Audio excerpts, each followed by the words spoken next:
Well, hey there, folks. Welcome to this week's episode of CX Without the BS. I am your host, Brian Nichols, and looking forward to today's conversation with the one and only Stacy from Cloud Tech Gurus. We're going to dig into a lot of the BS that we see in the CX and contact center space. Specifically, what are we seeing with AI and the advancement of AI? Will it replace humans, or is it going to help humans be more efficient? We dig into that and more, and also just housekeeping. Apologies in advance for not the traditional format of our CX Without the BS episodes regarding our video, because my recording platform StreamYard decided to crash as we were getting ready to record. So this call was all done by good old-fashioned Zoom, going all the way back to 2020 it feels, but still a great conversation. And with that, I'll shut up and we'll go on to the good stuff. All right, and with that, returning, yes, to CX Without the BS, Stacy from Cloud Tech Gurus. Fred, how the heck are you? What's new? Oh, I'm good, man. You know me. Happy to be back, though. Thank you for having me. Likewise. No, I'm really excited for today's chat.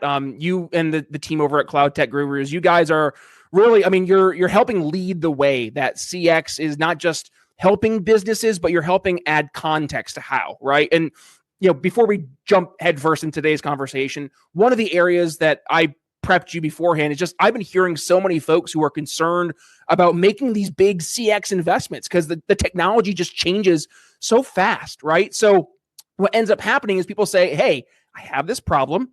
I know I need to fix it, but I'm nervous to actually fix it because my solution might become outdated 6, 12, further down the road, months down the road. And now that investment is obsolete. So before we dig into that question for today, do us a favor, Fred. There's some folks obviously watching the show and they maybe have not heard of Cloud Tech Gurus, or they didn't check out our last episode. So just give us the quick overview. Who is Stacy and what is Cloud Tech Gurus? I don't know, man. That's a much longer conversation. So real quick. 30 plus years in contact centers, started as an agent, grew into leadership, got pulled into software by my mentor, and spent the last 25 years-ish around contact center technology.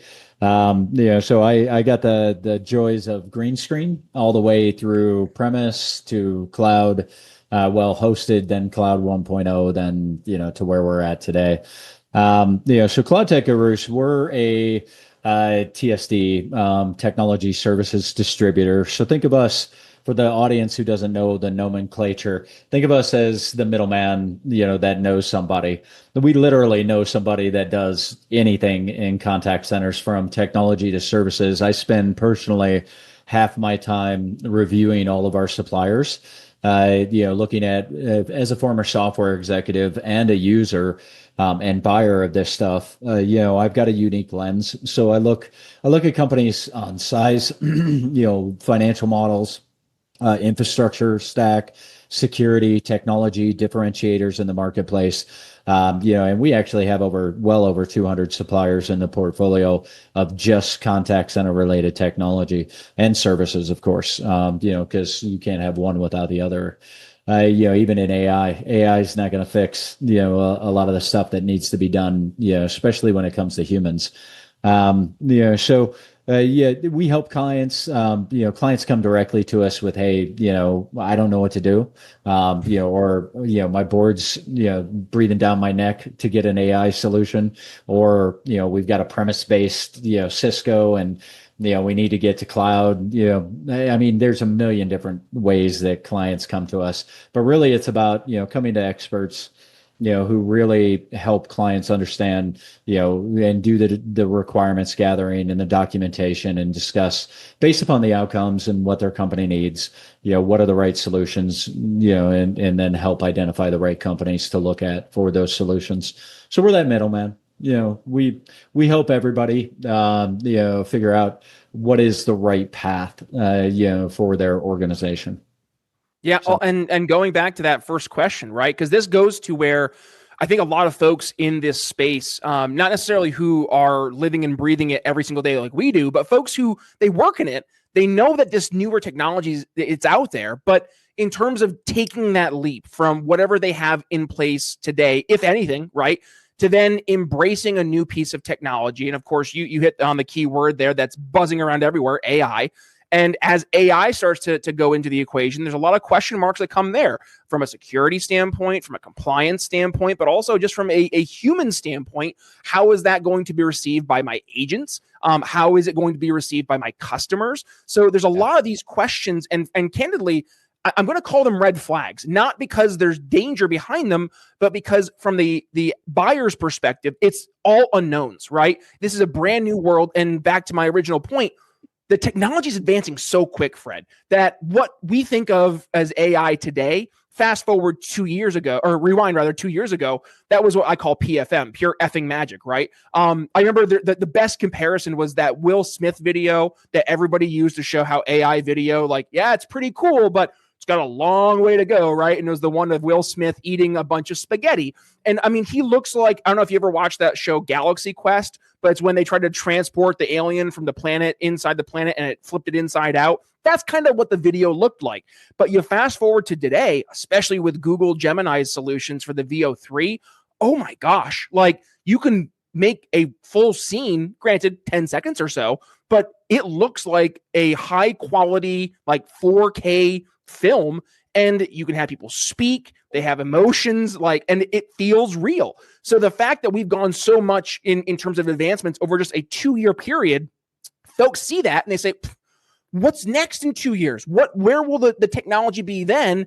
And am I investing in something that is going to be completely obsolete and outdated in 2027, 2028? So there's a lot of red flags there. So to those folks, what would you say, kind of your expertise, like what would be your guidance? Yeah. So one, there are plenty of point solutions out there that don't need a huge heavy lift. But before you even get there, what I would say is there's a reason why we spent about a year ago. I got together with a couple of other CEOs and pulled together, a team of experts to put together maturity and assessments and AI readiness strategies. The reality. These products, you're right, they're moving at breakneck speeds, something we've never seen. I mean, literally every week I get new suppliers reaching out to me that I've never heard of that have, 5 million ARR inside our space, and I've never heard their name. And this is what I do. I analyze software companies to determine if they would be a good partner and a fit for our clientele. So you can't keep up with it. But the one thing you can do is you can really focus on what you need to do internally to get ready. The things that never changed in this game is it's still people, processes, and technology, and in that order. And everybody's forgetting all this time that we've been doing digital transformation.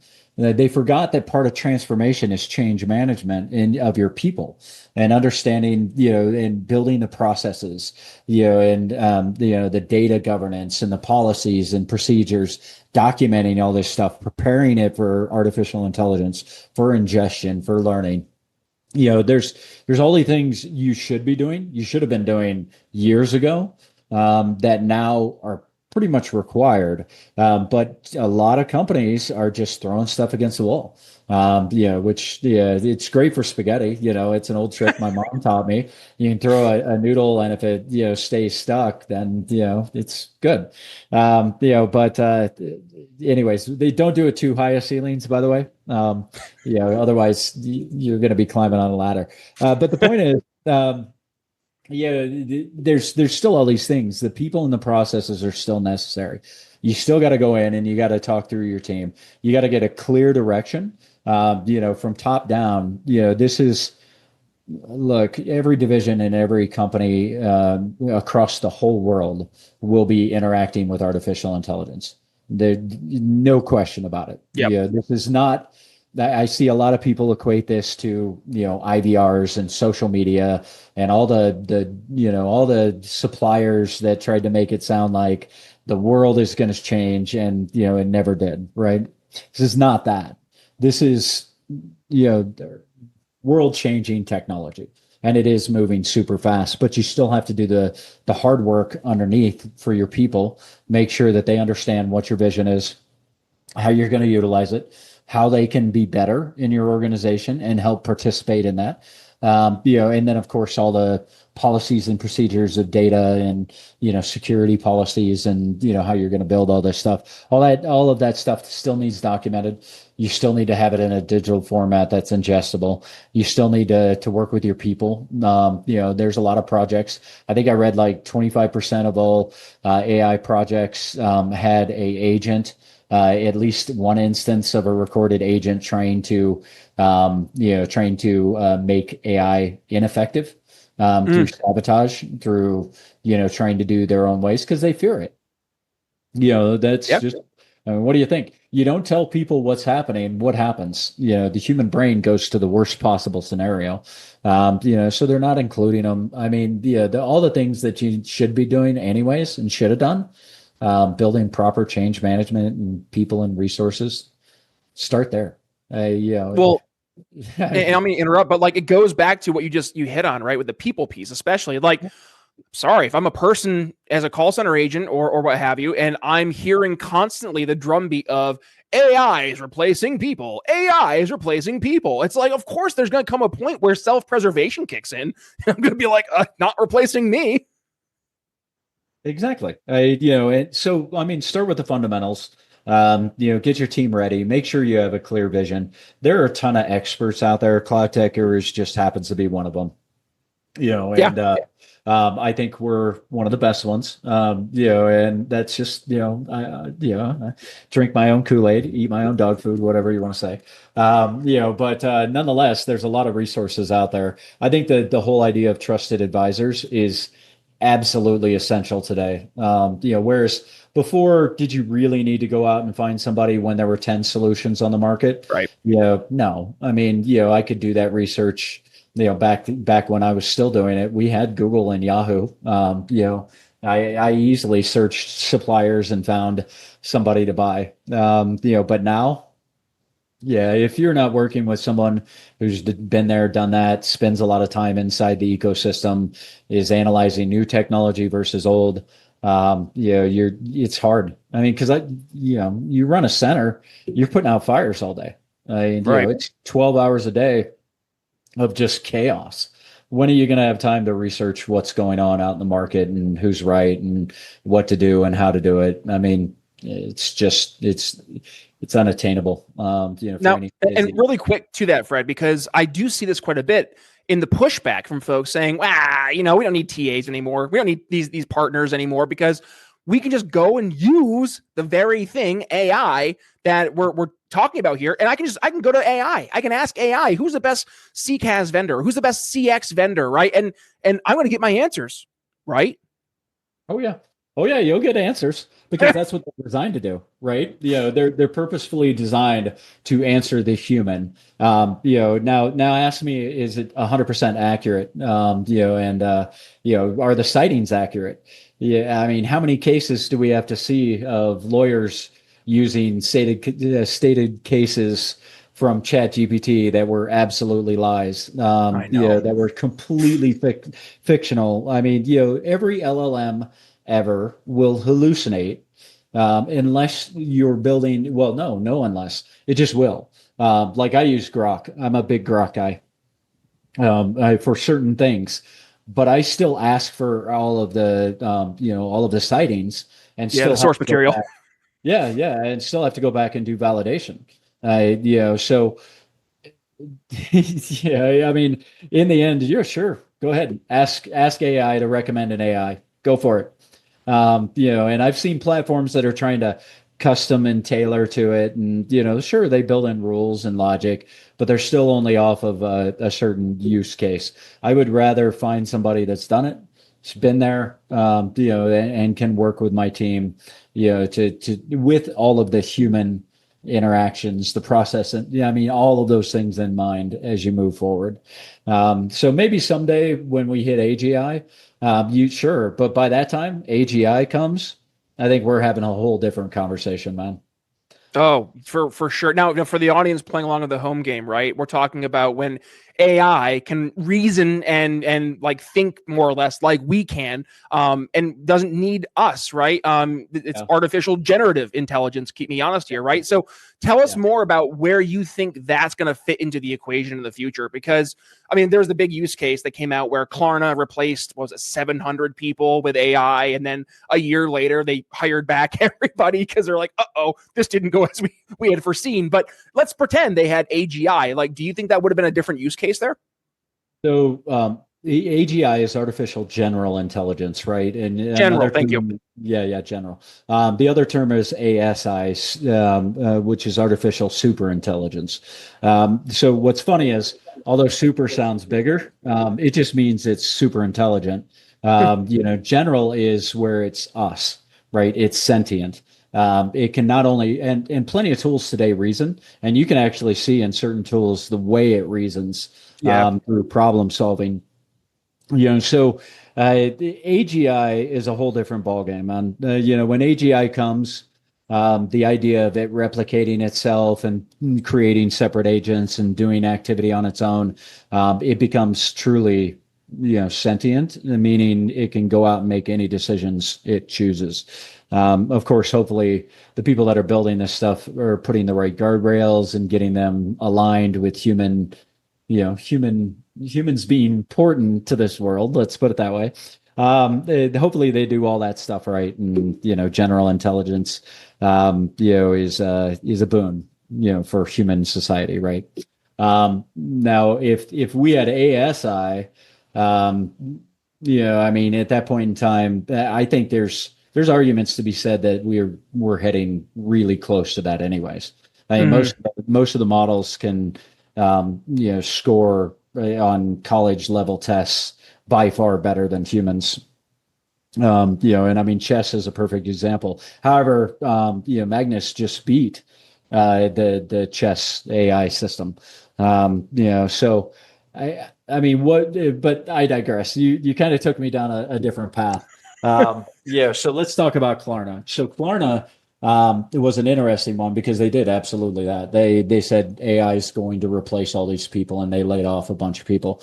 Now, then there was an article that they started hiring again, and that article kind of twisted what was going on, and then most people missed the CEO's follow up, which is no, we're hiring more people because of demand. So there's still a question in that, and I haven't dug under the hood in there. I don't even know if they are public. I don't know if I could look at their financials, but I don't know anybody over there. So if I had to guess, more than likely they're still significantly more efficient with artificial intelligence today. But Klarna's a software developer, right? So much like, I mean, that's like saying, Google uses AI in their contact center.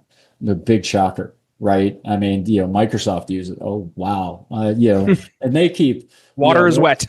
Yeah, water is wet. So look, Klarna is the 1%.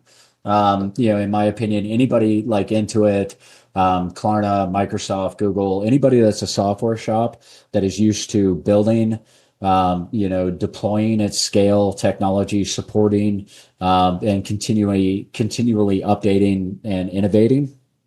Software companies, they'll be building on this stuff forever, and they'll continue to replace, all the mundane stuff, right? The smart ones will recognize what should be handled through automation and what shouldn't, based upon the human's need. And they'll change accordingly. But that doesn't mean that they're not going to move fast and break shit. Yep. So that's what software companies do. Everybody else in the world, we're all just trying to figure out, how to keep our duct tape and bubble gum of, WFM, CCAS, maybe cloud, some premise, conversational analytics, bots, knowledge management, and the list goes on and on. Try to keep all that operating well and figure out, how to prepare our companies and our organizations for the future. Yeah. Well, and by the way, like, you hit on all the different areas. And this is, I think, where the rubber really hits the road. And that is when it comes to the customer facing stuff, right? And I know I'm not unique in this example, but I know myself and probably hundreds of folks listening today, they've all been in the situation where they're sitting down and they just want to talk to a person, right? And just a real person. And it's like pulling teeth just to get to the real person. I actually did an episode with Vicky Brackett here back this last episode, and she was talking about a headache she had trying to get just a real person, and how ended up she had to use that old secret trick of maybe dropping a few 4-letter words there to get the filters to recognize that, oh, this person is not happy, right? Sentiment analysis, not good, and they need to talk to a real person. Then she got the real person, and she was able to get the issue resolved in like 15 minutes versus I think she was on hold for 45 minutes trying to get to a real person. And I mean, that right there, it continues to be the number one issue in the customer experience space, is when people are calling for help and they want to get in touch with a real live pulse beating human being. Fred, I don't see that going away. And I guess to that, like what are you seeing in the tech space, specifically contact center, CX and all that and more, that's helping address this very real, I guess, reality that people want to talk to people. They don't want to talk to a robot that genuinely can't empathize just based on the nature of it being AI. Yeah. So here's what I see a lot of. There's a rush to try to figure out and solve the automation side, to drop money to the bottom line. So right now, everybody's chasing the shiny pennies.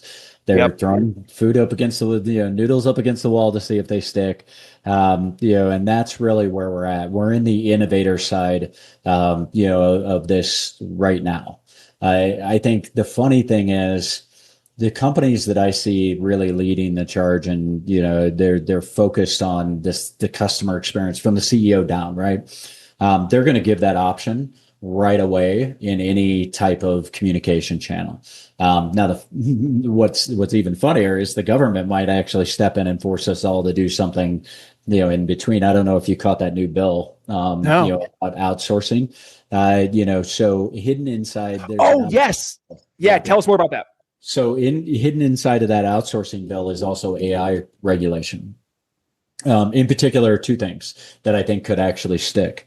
One, you have to announce that it is AI, which only makes sense. I've known, and I think those in the compliance world have known, that was coming, right? You have to tell somebody who's calling that they're speaking, or somebody that's chatting that they're speaking to AI. I think that's kind of a no-brainer, right?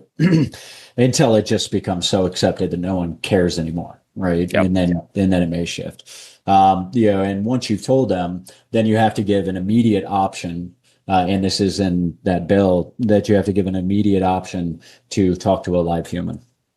Now, take out all the other outsourcing things about, whether this will actually pass in its current form. It isn't going to pass. But I think this administration in particular can get some of this stuff passed, and how outsourcing or offshoring versus nearshore versus onshore, how that's going to impact businesses.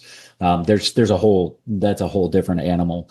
But staying on the AI track, just those two things alone, think about the solve for a lot of the problems that you just mentioned. If you tell them they're speaking to AI, if they're a self-service person, they're good with that. Okay. Yep. If it's a simple problem, okay. If somebody, if I just got a fraudulent charge on my credit card, I am pushing a 0 to talk to an agent, right? So I think just that in itself, I know giving the government credit for doing anything, kind of feels a little off, but, nonetheless, those two things, regulating it might actually have a lot of value, forcing companies to take that seriously. And people, we've seen this transition, they've gotten more comfortable with digital. They've gotten more comfortable with self-service. There's no question that there's a big audience out there that absolutely would, if they had a choice, live in self-service if they can get an answer quickly and accurately. I know I would. I mean, and I'm a Gen Xer. I'd still much prefer to solve my problem quickly with a natural language based search. Here's my problem. What's the fix? Oh, there's the fix. Fixed. Done. I'm happy. I'm perfect. That's how I look at Amazon. Amazon, it isn't that their customer service and their agents are the best in the world. It's that their product design and the way they deliver and the experience on the front end is almost near perfect. Yep. So that's the customer experience that really moves the needle for people like me.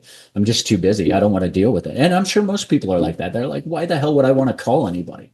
I mean, why should I in this day and age? So yeah. Well, it's like when I was trying to cancel my Xfinity a couple of years ago, and like you call the person, and that's the one use case I can think off the top of my head. I really don't want to talk to a person because I know as soon as I get that live agent, God bless her, and the lady on the phone, she was such a sweetheart. But Mr. Nichols, are you sure you don't want to get this brand new deal? I'm like, no, I am sure. I've already switched over. Please just help me cancel. And that's, right there. It's going to be use case by use case, I think. But I guess you hit on something, Fred, and it's almost like a happy accident, right? Like we see this with, from a health side of things right now. I think it's the RFK administration and the HHS. They're trying to put in these rules about all these dyes they're going to remove from foods, and a lot of companies are responding right now in kind, saying, you know what? We're just going to do it now. We're just going to go ahead and start pulling the dyes out. And you got other organizations like Aldi, right? Everybody's favorite small grocery store. They're like, hey, we haven't had dyes in our food since the beginning because that's just kind of our thing. And I guess that leads to a question, Fred, is like, this just sounds common sense. Let people know immediately they're being, they're talking to an AI, and then immediately give them an out to go talk to a human. Like, why is that not the standard for orgs, just as they're seeing the writing on the wall, as they're getting the real feedback from customers that this is an issue? Like, that just seems like a no-brainer. Well, it does to you and I for sure. But when you're talking to an executive and, let's say that is a 20-30% uptick in call volume that actually goes to the agent, how much does that impact your bottom line? It's all business decisions, and I laugh like the airlines, there's some verticals that just know they're a commodity. And, no matter what we do, they have realized that people are going to buy either based upon price or time of flight, and they don't care about the rest. That has become very, very obvious to me. The only thing that really matters to me anymore is the points program, and picking convenient times that match for my business schedule, right, or personal schedule. But I mean, you don't see, nobody's really trying to be a great service provider. And God forbid, the one that I felt that would never change is now changing. So even, Southwest is starting to realize that in the end, doesn't hurt all their margins all that much to not service as well. So, I mean, here we are. You want to talk about Xfinity and different mobile program or, like utilities. I mean, capture market. Why do they care? You got one provider to switch to. What are you going to do? Yeah. So anyways, there's been a long time that the journals have all talked and C-suite have talked about the customer experience being their primary differentiator. But when it all boils down to it, you spend a little time with our contact center people and those running the centers, and it's pretty obvious that that's not the case. Hopefully what I really hope is that this, artificial intelligence is going to force people to update a lot of their stack. And it's also going to force them to think about their processes and their people and their resource allocations, and really forces the what I've always seen, the departments are very fragmented, segmented, and IT is going to have to get involved with ops, and ops has to get involved with IT. And AI is going to hopefully break down all those barriers and bring it all together. Finally, I really, that's that optimist in me. I really think that this is that kind of technology change where everybody's going to be forced to play in the same pool. And it's a good thing. So Yeah, no, I'm right there with you, Fred, because like I know there's a lot of doom and gloom around AI. The just it's going to take everybody's job. No, I think it's Bill Gates, right? Like everybody's not going to be having a job by 2030. We're all going to be replaced by AI. Like I hear this doom and gloom, but going back to your point here, like there's something intrinsic in wanting to talk to a person, right? Like to your billing issue, like I don't want to talk to the AI. I need to talk to a person. I need the person, and there's always going to be a value there for the actual people. And yeah. I think that's one thing that we have to always kind of go back to like a North Star, some guiding principles, and that is people want to work with people. You mentioned like the IVR jail that we've all come to know and hate, right? But like the IVR jail, that always had an out and you could go talk to a person. And I think we see time and again that when it's really big issues and you need to be not just heard, but understood, empathized with, we need that human element. And that's just, that's the HI. That's what AI can't accomplish is that human element. I guess that's HE, human element. Yeah. Make sure I get that right. But like, I guess, with that being said, Fred, we talk about where organizations who are forward facing are heading, but what about the orgs who they're just kind of in a wait and see mode right now, right? They're watching, they're seeing their competition embrace AI, and they're just kind of hanging out, just figuring out the lay of the land. What would you recommend to them? Because I'm sure they see the value in AI, but as we were talking about earlier, they also see a lot of the big question marks. So what would be your, I guess, official cloud tech guru, I guess, talking points to them or things they should start considering? Yeah. So going back to what I said earlier, AI readiness, maturity assessment, full roadmap. If you don't want to do that, hopefully your internal teams, you've got good change management in place. You got leaders and project managers and subject matter experts to help start working through this whole process. Now, outside of that, once you got your internal house ready, where you're at today, truly, not guessing, right? You know where you're at, where you want to head. Then it's a matter of, selecting the right solutions based upon timing. So I mean, I'll give you a perfect example. 30%. This was last year's numbers. I haven't seen this year's yet, but 30% of the Fortune 500 still had premise-based telephony, and we're talking about the biggest companies in the world. Wow. So and some people may say, well, if it's not broke, don't fix it. Well, what you probably don't realize is that premise-based telephony, first of all, the data structures is completely different. The actual audio recordings and audio path is completely different. So that's 8-bit versus 16-bit. It's mono versus stereo. So, accuracy, quality, for AI tools goes down, by the older technology, and the lack of APIs, meaning that you got to duct tape and bubble gum some integrations and some data movements and stuff like that. So So to back to your question, what does a company do when they're sitting there waiting? Like I said, if you're not at least taking care of your internal people and processes side while you're trying to figure out your roadmap for the technology, which you damn well should be, then, and you're one that's going to throw something against the wall and see if it sticks, do it with the right technologies, that are lower lift, that have possible, and have already proven ROI, that you can deploy today. And there are a handful of different technology categories that fall into that. Right.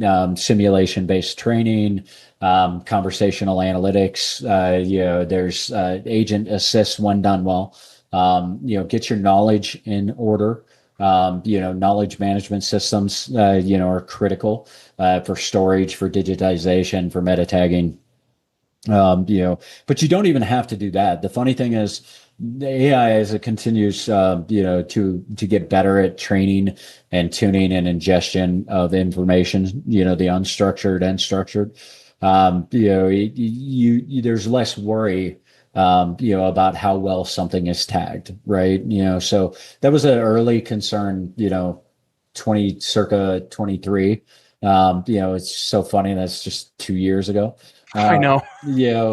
But Now all of a sudden we're so much further along that this whole thing is changing. And for those that are sitting back and waiting, I mean, look, you got to get started. That you can't wait. There are things that you could wait on, right? They're like the electricity, right? Let's talk about industrial revolutions and put it in terms that I found that people, it helps them understand. Like electricity took like 50 years to propagate, right? Manufacturing automation, the Industrial Revolution. I mean, same, little bit less, right? Computers themselves, from the point that computers were invented until they were in the home and actually changed the world, you're talking like 30 years. Yep. From the internet, you're talking about 20 years. This stuff is changing in like literally quarters. OpenAI could come out with a technology within the next 3 months that could put an entire segment out of business, within a very short period of time. Of course, this stuff is changing fast. Yeah, I get it. You're going to invest in things that probably are just V1.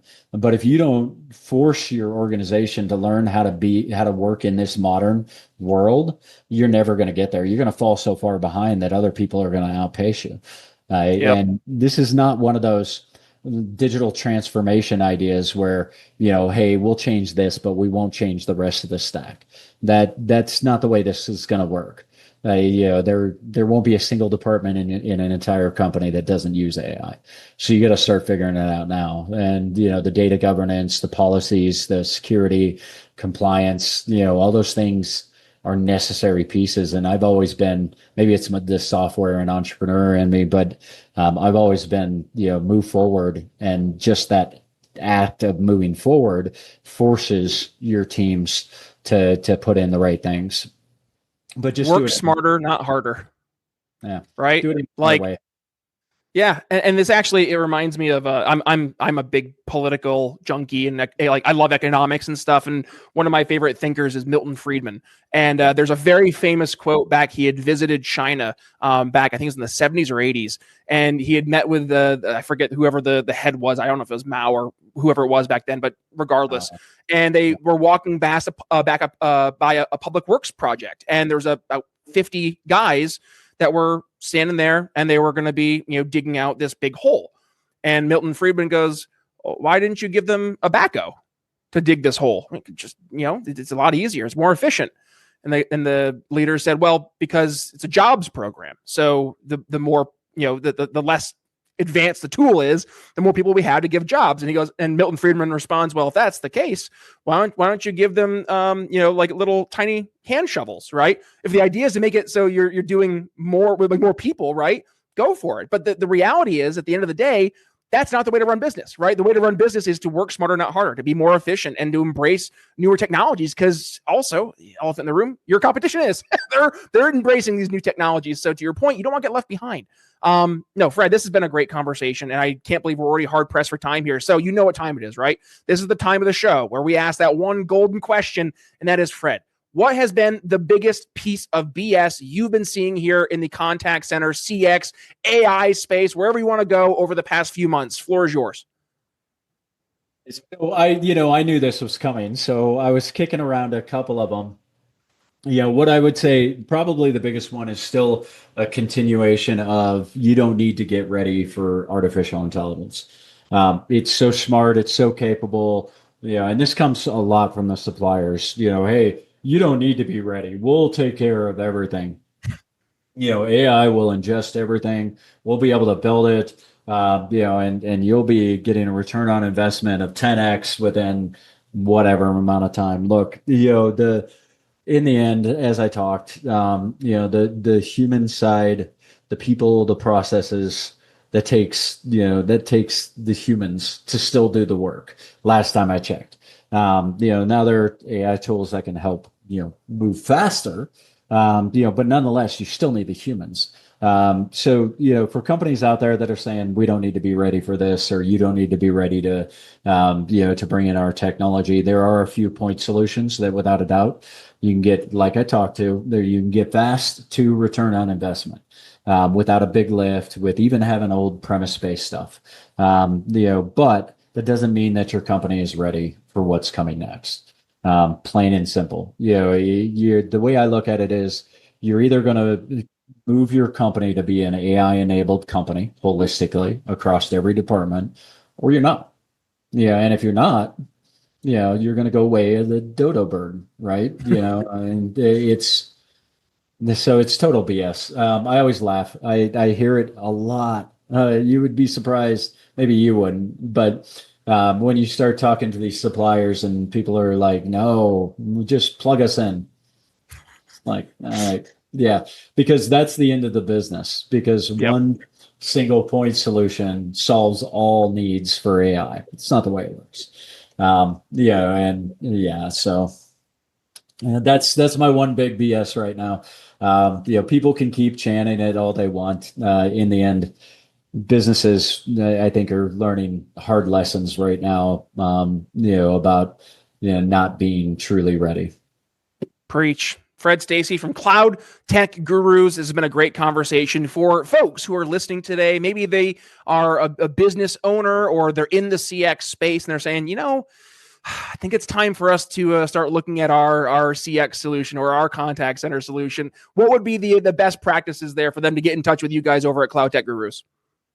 LinkedIn, cloudtechgurus.com. Find us out at a lot of events. We're constantly doing all kinds of content.